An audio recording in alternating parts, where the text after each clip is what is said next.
Hello everyone. First of all, I'd like to say we acknowledge the Palawa community as continuing custodians of Latroina and pay respect to their leaders past and present. So welcome everyone. My name's Anita Hanson and I'm the Vice President of the Friends of the Allport.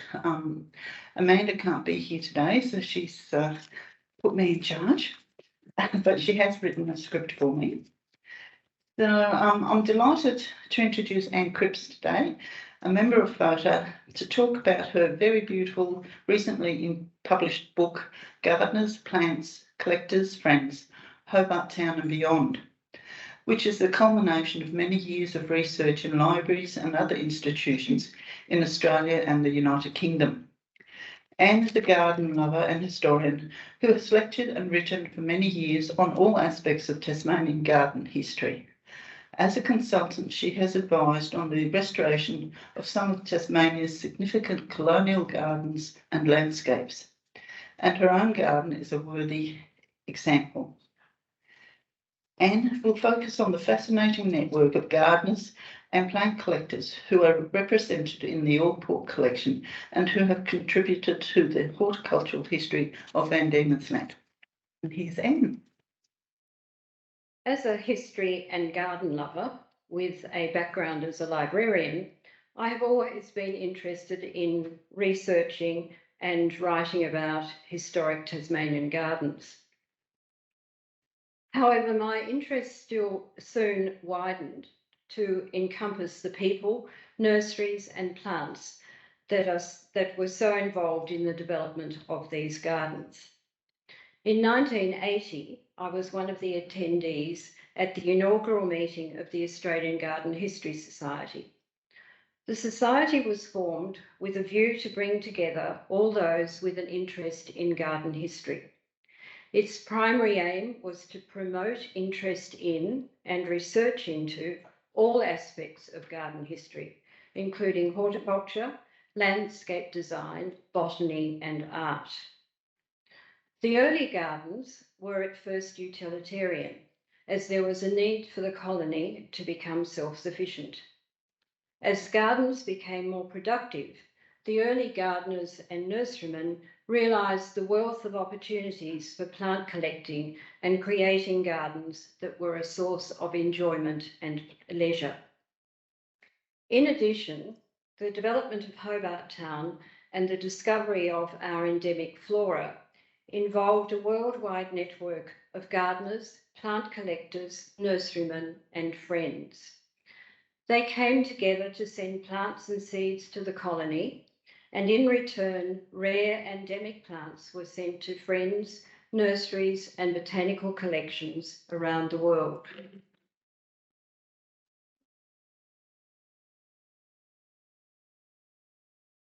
During my research, I discovered the complex network of many prominent people who were part of the gardening, scientific and botanical world. The Quaker connections are among the most remarkable. This network centred around John Fothergill, physician, botanist and philanthropist, who founded the Aquworth School, where a number of the early colonists received their education, including nurseryman James Dickinson. Natural history, botany and other science subjects had an affinity with Quaker education, and these subjects were taught at Aquworth School. In 1837, James Dickinson, whose trade was listed as grocer and gardener, was convicted to 14 years transportation after receiving stolen wool. He arrived in the colony in 1838, but his behaviour was exemplary, and in 1842 he was granted a ticket of leave.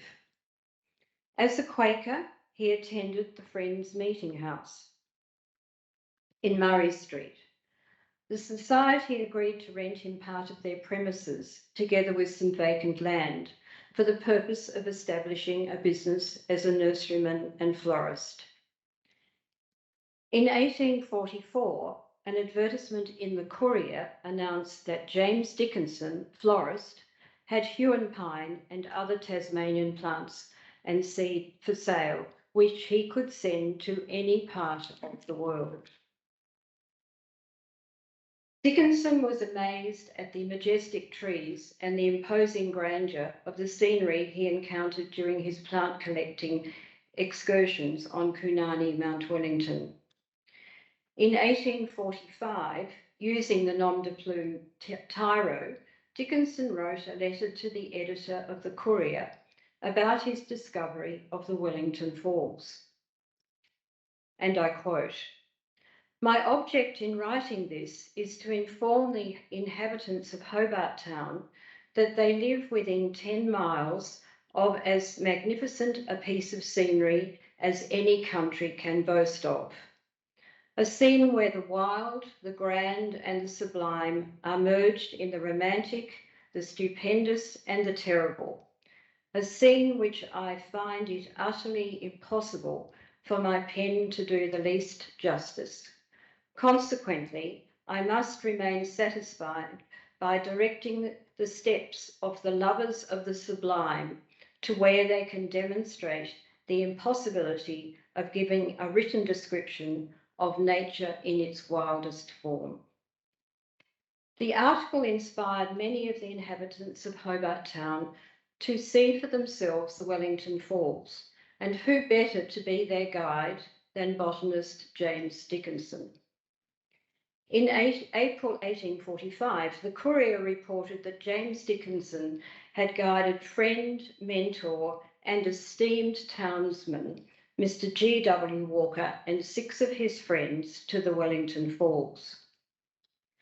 Quakers George Washington Walker and James Backhouse arrived in Hobart Town in 1832 at the start of a mission journey to the Australian colonies. They spent 3 years in Tasmania, travelling, preaching and observing the social conditions of the Aborigines, the convicts and the settlers. During their time in the colony, botanist and nurseryman James Backhouse collected many plants to send back to the family nursery in England, in York, and also to other collectors. Backhouse and Walker established the first meeting house in Murray Street, where services were held for Quaker settlers and ex-English friends who had been transported to the colony. In 1840, the 2 friends finally parted ways when Backhouse returned to York and Walker married and settled in Hobart Town. In the meantime, nurseryman James Dickinson had gained a reputation as an experienced plant collector and a trustworthy guide for botanists and tourists who wished to explore the regions beyond Hobart Town. He began collecting for the Royal Society under an exchange arrangement, which gave him access to many exotic plants from the Royal Society's gardens. In 1855, Dickinson published the Wreath, a gardener's manual arranged for the climate of Tasmania.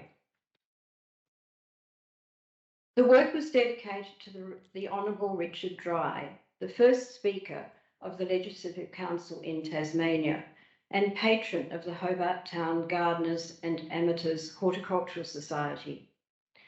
In his introduction, Dickinson wrote that the wreath was for the use of the newly arrived immigrant and also for those who had been in the colony for some time. In his remarks on fruit trees, Dickinson wrote that the highly esteemed nurseryman, Joseph Allport, Esquire, was growing in his garden under his assiduous care 6 varieties of figs which had been imported by Dickinson, and they would become a valuable addition to the list of fruit varieties which would be available to other colonists. Joseph Allport was born in the Staffordshire town of Aldridge, the youngest son of a schoolmaster. After leaving school, Joseph was articled to a solicitor at Burton-upon-Trent, before completing his articles in London. In 1826, he married Mary Morton Chapman, whom he had met as a pupil at the School for Young Ladies, which was run by his parents. In 1831, the couple with their young son arrived in Hobart Town. At first, Joseph entered into a farming partnership at Black Brush, north of Hobart, before deciding that the law would be a better occupation.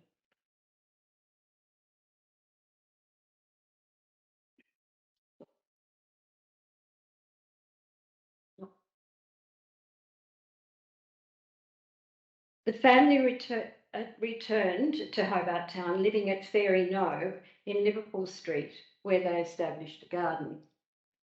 From this map, you can see Liverpool Street and Garden Crescent, which is where in August 1839, Joseph Allport purchased the property Belvedere. The house had originally been built by George Henry Moore, the collector of customs, and Joseph renamed the house Aldridge Lodge.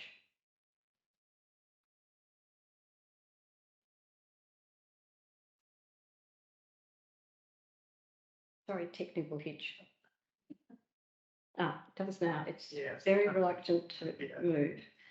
So this is a Sprent map of 1841, which shows Allport's land.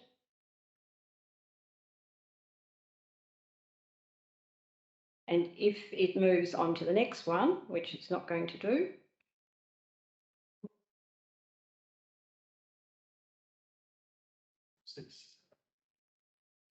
now it is. As soon as he appeared, it moves on. I think you better stay here. And then this shows the later allotment with Joseph Allport's name, which goes down to the rivulet. So it was sited in Garden Crescent, which is now known as Fitzroy Crescent, near the top of a ridge, and covered an area of 5 acres extending down to the Sandy Bay rivulet. The property was approached by a circular drive bordered by a clipped box hedge. The extensive shrubbery and ornamental gardens contain trees and shrubs seldom seen elsewhere in the colony. There was a large kitchen garden and orchards containing an impressive variety of fruit and nut trees.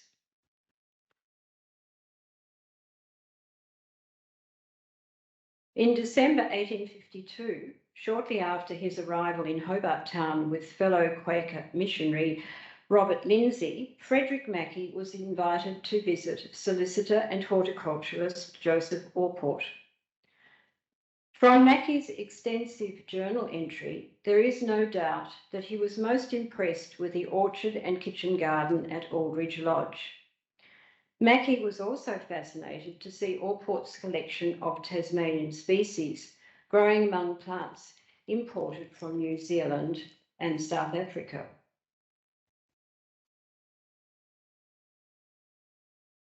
Very reluctant to move.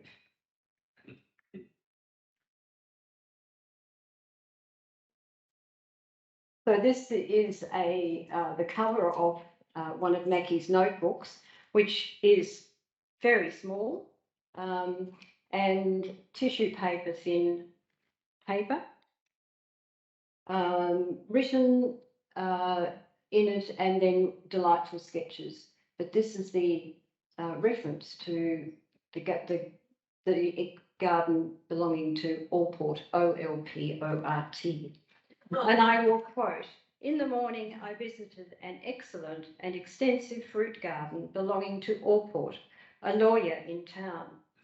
The garden is a source of profit to him. Apples, pears, plums and cherries are the chief fruit trees. Pears do not generally thrive in the colony. The leaves become very much blistered. Whether it is the work of insects or the effect of climate, I could not discover. The winter nearless is one of the few that is not thus affected. Fruit-bearing trees that have been cut down and grafted with this sort last season were now bearing a good crop. I am surprised to observe how quickly they come into bearing. Quite small bushes of apples, cherries, peaches and apricots I have seen with an abundance of fruit on them. Nuts are producing good crops and are carefully pruned on the Kentish plan. Walnuts planted only 8 years were bearing fruit. He has a good collection of native and New Zealand plants. A beautiful crinum, possibly from the Cape of Good Hope, was in flower and needs no protection from the weather. A Judas tree was loaded with pods and the seeds will doubtless ripen. A horticultural society had been formed in Hobart Town in 1839 with the objective to encourage and improve horticulture in the colony. In December 1839, the society held its first exhibition at Pavilion Point. Although the Allport family had only recently moved to Aldridge Lodge, Joseph was keen to exhibit some flowers and vegetables from his new garden. He won a prize for the best early frame peas and second prize for the best bouquet of cut flowers. In 1845, the original society was replaced by the Gardeners and Amateurs Horticultural Society, and Joseph Allport was a regular exhibitor and prize winner at their shows. As an amateur gardener, he exhibited with nurserymen such as Fredrick and Edward Lipscombe and John Osborne. It was said that the society had, and I quote, originated in a spirit of meritorious and friendly emulation amongst a few practical horticulturalists and florists who, well knowing the capabilities of our soil and climate, aided by skillful cultivation, felt anxious to develop their resources in their own particular departments. The result has proved highly successful and gratifying. The improvement in fruit and vegetables under the unwearied exertions of Messrs. Lipscombe, Allport and others has been steadily and beneficially advancing.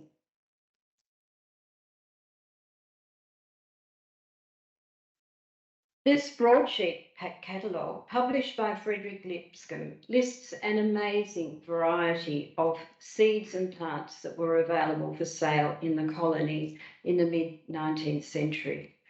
For example, 32 varieties of peas, including Lipscombe's early dwarf, 19 varieties of cabbages, 14 varieties of cucumbers, and 3 different varieties of scarlet runner beans. The fruit tree list includes 87 varieties of pears, 38 of gooseberries, 5 of figs, and 138 varieties of apples. Amazing when you think of we think we've got such a variety of vegetables and fruit trees at the moment, but I think the variety they had at that time is just amazing. By 1845, Allport was exhibiting the greatest variety of apples, baskets of potatoes, mulberries, cherries, carrots, cucumbers, and gigantic asparagus. There was such a productive fruit and vegetable garden that it was reported that one of his gardeners briefly ran a shop in the town selling misappropriated produce. At the exhibition held in April 1849, Joseph Allport was awarded a medal for the best collection of fruits, which included 32 varieties. The following year, he exhibited a collection of 66 varieties and received the Society's medals. But that was eclipsed in 1851 when Mr. Allport exhibited 2 cases containing no less than 73 varieties of fruits, for which he won first prize. In the glass case over there, there are a couple of the medals that he won. The garden at Aldridge Lodge also contained many native plants, and Allport was keen to show how gardeners in the colony could be enriched by including native flora in their gardens. The Colonial Times of the 21st of October 1845 wrote enthusiastically about the display of native plants at the spring exhibition, and I quote, "A collection of native plants grown by Mr. Allport in his garden showed how much the gardens in Tasmania may be enriched by her native flowers, which grow in all their wild luxuriance under the care of this zealous cultivator of indigenous as well as exotic plants. Mr. Allport obtained a prize for the collection." In the spring exhibition of 1848, Mr. Allport was now described as an energetic amateur, and aided by his gardener, Mr. John Hume, exhibited a large and very handsome bouquet of 125 varieties of native plants cultivated in his garden, and another bouquet of cake plants, shrubs and flowers, comprising some 26 varieties of proteas. With his interest in the advancement of science in the colony, Joseph Allport was one of the original members of the Royal Society and served as a council member for many years. One of the benefits of membership of the Royal Society was an entitlement to receive plants and seeds from the Society's gardens equal in value to the annual subscription. Allport took an active interest in the establishment of the Royal Society's gardens and was keen to contribute to their collection of plants. He imported and propagated many rare plants for his own garden and also for the Royal Society's gardens. Early reports of the Royal Society paid tribute to the contribution made to the gardens by various gentlemen in the colony, including Mr. Allport. In January 1837, the distinguished explorer Sir John Franklin, accompanied by Lady Jane Franklin, arrived in Hobart Town to take up his appointment as Governor of Van Diemen's Land. As well as his administrative duties, Sir John, with the encouragement of his wife Jane, was keen to promote cultural and scientific pursuits in the infant colony. In 1838, Sir John founded the Tasmanian Society with the aim to unite colonists with similar interests and knowledge of natural history, agriculture, and the sciences. Resident members included horticulturalist Joseph Allport, his wife, artist Mary Morton Allport, botanical collector Joseph Milligan, and botanist Ronald Gunn, who was appointed secretary of the Society. Among the distinguished list of corresponding members of the Tasmanian Society were the ornithologist John Gould, nurseryman James Backhouse, and botanist Joseph Hooker. Joseph and Mary Morton Allport shared similar interests in science and botany with the Governor Sir John Franklin and Lady Franklin. As an artist, Mary had a keen interest in the unique endemic flora of the colony, which is reflected in her paintings. She was also a portrait painter, and in 1832 advertised in the Hobart Town Courier that she was available to paint miniatures on commission. The promotion of art as well as science was one of the objectives of the Tasmanian Society. It was believed that while the sciences would assist in developing the resources of the colony, the promotion of art would have an immediate effect upon, and I quote, social improvement of a more direct and decided character. With Mary Morton Allport's passion for the development of art, culture, and the environment, it is not surprising that she was invited by Sir John Franklin to become the first female member of his Tasmanian Society. When the arts community organised Hobart's first art exhibition in 1845, Mary contributed a number of works, including her painting The Flowered Waratah, which received much praise. Many of Mary's botanical works were painted from specimens that had been collected by her husband Joseph on his numerous expeditions to Kanani, Mount Wellington. Her sketchbooks are full of delicate and scientifically accurate flora and fauna painted on white or coloured paper. These are just two examples, the Pimelia and the Bellandina montana. She also painted on ivory and produced hand-coloured copperplate engravings. Among Tasmania's contributions to the 1855 Paris exhibition was a chess table made of myrtle exhibited by Mary Morton Allport. In each of the 64 squares of the table, Mary painted a different native flower, and this was accompanied by a set of draftsmen of whale's teeth with paintings of natural flowers to correspond with the beautiful table. Unfortunately, the only record we seem to have of this table is the descriptions that appear in the catalogue and in the newspapers. Mary Morton Allport is regarded as the first professional woman artist in Van Diemen's Land. She excelled in botanical art, landscapes, and portraiture. Joseph Allport's interests were not only confined to horticulture. He was interested in acclimatisation of animals as well as plants. Acclimatisation, or the process of becoming accustomed to a new climate or new conditions, became an interest for many early settlers.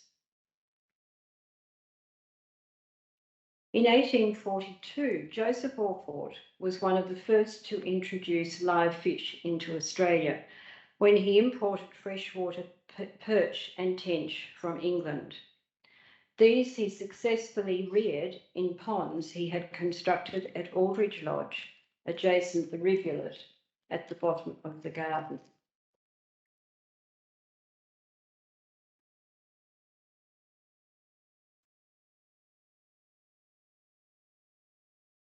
In his public life, Joseph Allport was the founding trustee of the Tasmanian Public Library and contributed greatly to the development of the legal profession in the colony. When he died in 1877, his obituary paid tribute to the immense contribution Joseph had made to the legal profession, the Royal Society, and other public institutions. He was mourned as a progressive scientist and an ardent horticulturist whose garden at Aldridge Lodge contained trees and shrubs seldom seen elsewhere in the colony. During my research, I became interested in how the early settlers learnt the skills to become such successful gardeners and plant collectors. Some were brought up in the world of plants, such as James Backhouse and Fredrick Mackey, who came from well-established family nurseries. As Quakers, they were brought up with an ethos of respect and care for the environment. As previously mentioned, James Dickinson attended Ackworth, the Quaker school where the study of botany and gardening was based around the school's extensive gardens and orchards. However, the Reverend Robert Knockwood, whose garden at Cottage Green was one of the first private gardens in the colony, had no such training. He studied for the ministry at Cambridge University and then became private chaplain to the second Earl Spencer, who from 1794 to 1801 was the first Lord of the Admiralty. It was through the influence of Earl Spencer that Knockwood was appointed chaplain to the expedition under the Lieutenant Colonel David Collins. When he departed for the colony, the Earl's mother, the Dowager Lady Spencer, presented Knockwood with a copy of the Forcing Fruit and Kitchen Garden, written by the distinguished horticulturalist Walter Nicol. You can see the inscription inside the copy of the book. During the long sea voyage, Knockwood had plenty of time to study Nichol's influential work and learn what was required to establish and maintain his garden at Cottage Green. It is from Knockwood's diary that we have a record of the development of his garden. The crops he planted, the fruit and vegetables he harvested, together with his garden of English flowers and native shrubs. Knockwood's diary is a unique and revealing record of one of the earliest private gardens in the colony. Like Knockwood, Joseph Allport had no known training in botany or horticulture, but he did own a copy of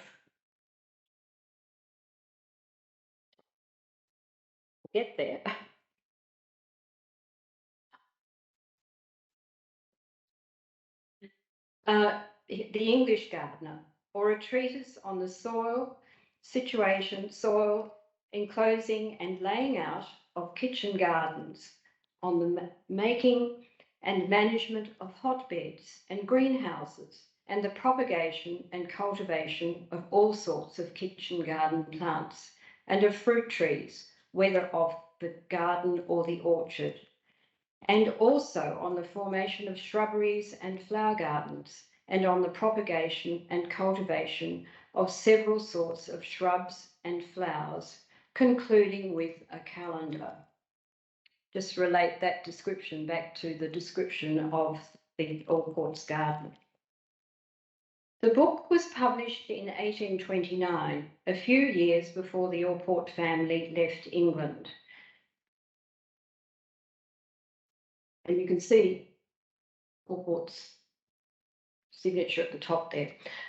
In the introduction, Cobbett explained it was written for both gardeners and gentlemen and should be read as a novel from the beginning to end in order to understand all aspects of gardening. Perhaps the constant use of the book by Joseph Allport while working in his garden at Aldridge Lodge necessitated that it be rebound, and it was rebound by Hobart bookbinder George Rollwegan. Obviously, the calendars given in these English gardening books were for the Northern Hemisphere, so the first gardening information, which was specific for the colony, was published in the early almanacs. In 1829, James Ross published the Hobart Town Almanac, which with variations in title was published annually until 1837, when it was continued by his successor, William Elliston.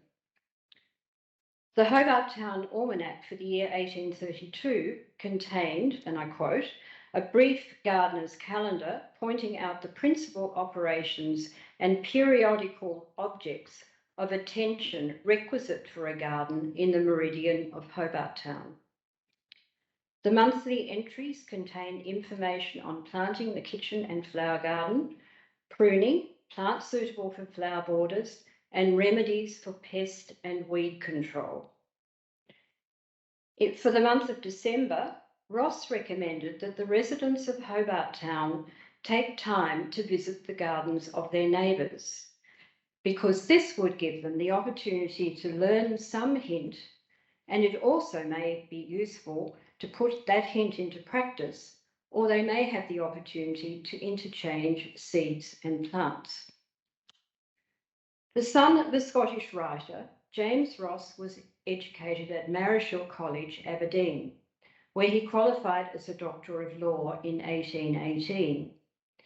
After his graduation, he worked as a schoolmaster in England before deciding to emigrate with his wife and family to Van Diemen's Land. The family arrived in Hobart Town on the 30th of December 1822. Dr. Ross became private tutor to the children of Lieutenant Governor Colonel Arthur, together with his own children. Ross sent his daughters to Mary Morton Allport for art lessons. In May 1825, the Lieutenant Governor appointed Messrs. Ross and Howe government printers for what became the official government newspaper, the Hobart Town Gazette, the first issue of which appeared the following month. However, James Ross saw that there was a need in Hobart Town for an independent newspaper as distinct from a government paper, and on the 20th of October 1827, he published the first edition of the weekly Hobart Town Courier, taking on the role of editor, printer and publisher. In September 1835, Ross launched the Van Diemen's Land monthly magazine, and in this publication he covered subjects such as horticulture, natural history, as well as prose and verse. James Ross had a large garden and home on the outskirts of Hobart Town in the area known as Knocklofty. The garden at his property, which he named Paraclete, covered several acres and was stocked with fruit trees, every variety of vegetables, together with a large botanical collection of indigenous and exotic flowers and shrubs. Ross was in regular communication with English garden writer John Claudius Loudon, to whom he sent copies of the Hobart Town Courier and his Hobart Town Almanac. The reputation of James Ross as a naturalist and gardener was enhanced when a description of his property appeared in Loudon's Encyclopedia of Gardening, published in 1838, and I quote, "The situation is a fine sloping valley commanding heavenly views of the Derwent. One part of the ground is so steep that 100 wooden steps are requisite to facilitate ascent. Here no deciduous tree covering the sward with its autumnal ruins reminds us of the decay of all things. My arbours of cool recess and serpentine walks formed out of native shrubbery are clothed in perpetual green, which borrows vernal freshness from a copious spring gushing forth at the highest point and visiting in its descent every plant and flower." Loudon described Ross as an editor with a particular knowledge of natural history and of country matters, who brought that knowledge to bear in an earnest and effective manner. In 1836, Ross sold his printing business to William Elliston. In a tribute to James Ross, the 1837 Almanac was published with the title Elliston's Hobart Town Almanac and Ross's Van Diemen's Land Annual.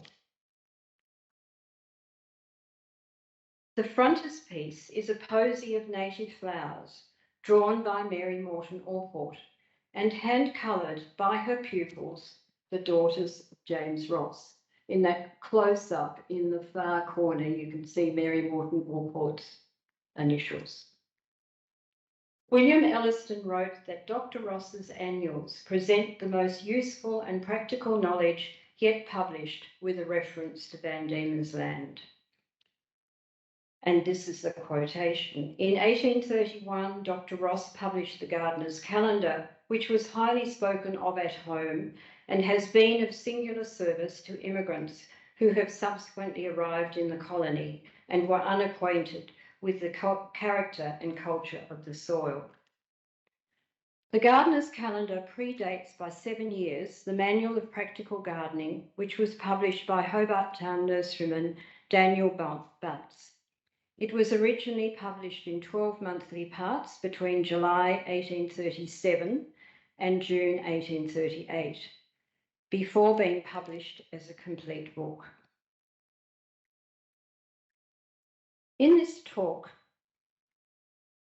I have focused on the gardeners and plant collectors who have associations with Joseph and Mary Morton Allport. There are many fascinating stories and anecdotes which I discovered during my research. I would like to conclude with one which relates to the second exhibition of the Hobart Town Horticultural Society, at which Joseph Allport won a prize for his Battersea cabbage. This report, written by an unknown correspondent, appeared in the Colonial Times of the 4th of February 1840, and I quote, "You must know, Mr. Editor, that I am very fond of flowers, and indeed of everything that grows in field or garden, on hill or dale, and you may suppose that I looked forward with no trifling anxiety to the horticultural show. I beg pardon, exhibition. Mr. R. Gunn, one of the secretaries, told me to be sure to call it exhibition, which took place last Saturday at the courthouse. I have a very pretty little flower garden of my own at Newtown, but Papa would not let me send any specimens in my own name, which I much regret, as I am sure I should have received 2 or 3 prizes, the amount of which I could well have bestowed upon a poor family or 2 in our neighbourhood. However, I hope to be able to coax Papa out of this whim before the next exhibition. Being something of a florist, I must begin with the flowers, several of which were very beautiful and some rare. You know the beautiful dahlia. Well, our neighbour, Captain Swanston, presented a very brilliant bouquet of these charming flowers. They were of every variety of colour assumed by the dahlia, and with some very fine ones, with those shown by Mr. Lipscombe presenting a very beautiful sight. Can you tell me, Mr. Editor, why the most gaudy or showy flowers, generally speaking, give out no sweet perfume? I could not help comparing the rich, large and velvet-like flowers of the dahlia with the small, almost obscure blossom of the wild violet, such as we gather in the woods at home, and contrasting the sweet odour of the one with the gorgeous beauty of the other. Neither Papa nor Mamma have the slightest idea that I am writing this account to you, so pray keep it a secret. I asked Mamma her opinion of the vegetables, which she said it was too vulgar to take any notice of such things. Do you think so, Mr. Editor? I am sure if you had seen the bountiful display, but perhaps you did see it, your heart would have warmed at the sight. Only think of beautiful red carrots as long as my arm, and large sound turnips and potatoes and cabbages, with peas, onions and cucumbers, the latter sent by Mr. G. Wilson, and of a very fine description. I am not much of a moralist, Mr. Editor, but I could not help thinking, as I looked upon these fine productions of our soil and climate, what a great plenty might be produced by a mere common attention to little patches of gardens. Provisions, you know, have been very dear this season, but if every little garden was cultivated, there would always be a cabbage, a carrot, or a turnip, with a few sweet herbs to make a mess of broth.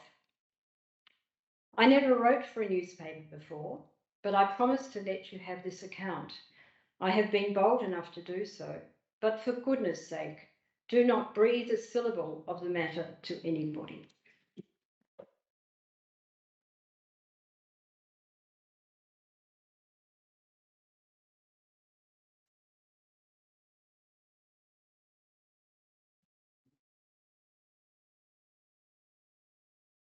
Thank you very much for that fantastic talk, Anne. Are there any questions? Whoops, straight away. Anne, come up here.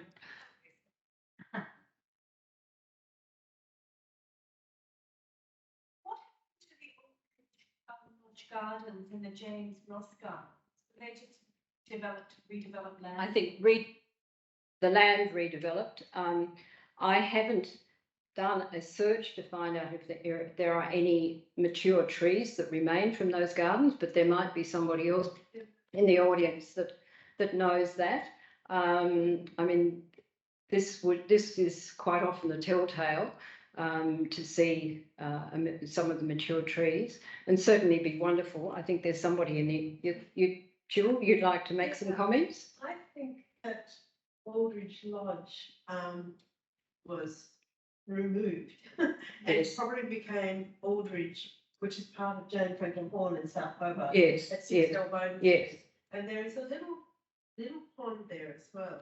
Yeah, that's the remains of the fish ponds that were in that photograph. Yeah, that's my thought. And some of the trees may remain, but It's fairly clear that that area, doesn't it? Yeah, it's pretty Down- open. Down But from- over towards what's the other house? A house that, the house next door.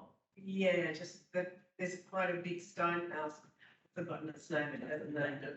I think it's probably a project that we could do wander up there with a couple of the early photographs and just see what we could pick out.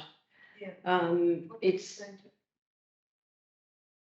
It's often the telltale that there'll be, one surviving tree that hasn't been knocked down when the property's been developed. But I just find it amazing when you think of the variety of plants that were grown in his garden. 26 varieties of proteas, for example, just amazing. Yes. Mm. Yes. Continuing on with what happened to it theme, where was James Ross's garden on the side of the property, do we know? No, I don't know. I haven't really. There are. Somebody said you write a book, and then there's all these other questions that will come out. And certainly, this has been one of the questions that's come out. What has happened to this property, and where is this property? And certainly, I know where the properties are, but I haven't. Either for privacy reasons, haven't been and knocked on the door and said, "Can I have a look and wander around your garden and see what remains?" But certainly something that would be worth Turn the ground Yeah. though. No, you busy man. Mm. Yes. Still existing. It's on Mansfield Road. Yes. Oh, okay. It's CLETE.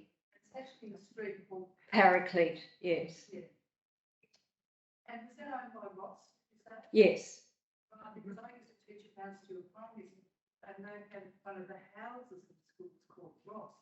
Well, that would be the same, linking up with that Ross and the development of that area. Yes. And I think he had quite a few bee hives and things like that. Yes.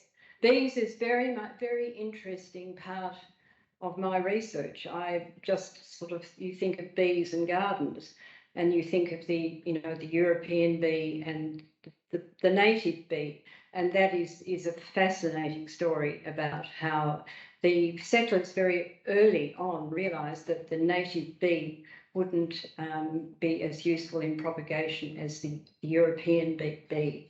And there was a Captain Wilson who brought the first bees out to the colony. They tried to bring them out to New South Wales, but they hadn't been successful. They were brought here and they were sent to Davidson at the Royal Society's gardens for him to look after the hives. And it's a very interesting story about the introduction of the bees, which were more successful here than in the other colonies, so much so that then a hive of bees from Hobart Town then was sent up to Sydney. Yes.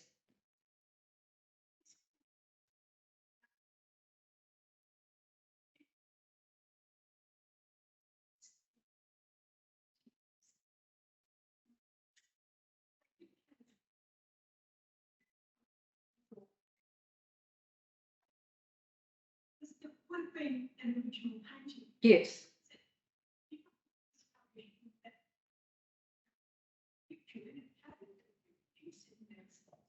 The Curtis's Botanical Magazine is one of the best. There were a number of English botanical magazines, and so these drawings were produced by a botanical artist of these plants that had been collected, and then were printed. And I looked just by the early printing presses. Here there is a collection of Curtis's Botanical Magazine in the shelves on either side of the cabinet out there. And the reproductions are amazing. So I think it would be something that you would have to talk to to do some work on the early methods of printing. But certainly the way that they were able to get that minute botanical definition in these early reproductions is amazing. Excuse me, Anne. I could answer that question. Yes, thank you. Sorry. I knew there'd be something. I could answer that question for you because that's my background.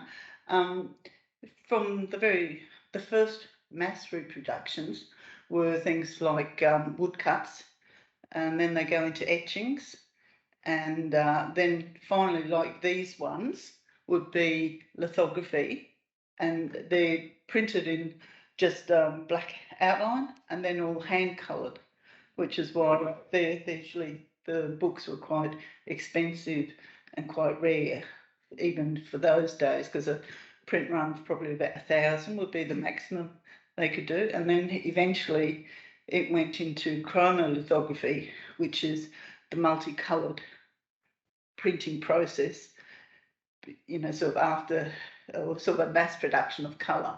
And that was in about the 1860s. Sorry. Thank you. Thank you for elaborating on that. Well, if I refer you back to that botanical work that was hand coloured for the almanac. So each of the almanacs had they obviously didn't have the sophistication to do the coloured reproductions, but the daughters of Ross hand coloured the image that had been drawn by Mary Morton Allport. What's the Royal Society's garden? Botanical gardens. Yes, yes. So they were run by the Royal Society, and then there were a few changes, and then they became the Royal Tasmanian Botanical Gardens. Numerous changes, but that's where they were. And if you go out there, you can see Davidson's cottage where he originally lived, the first superintendent of the gardens.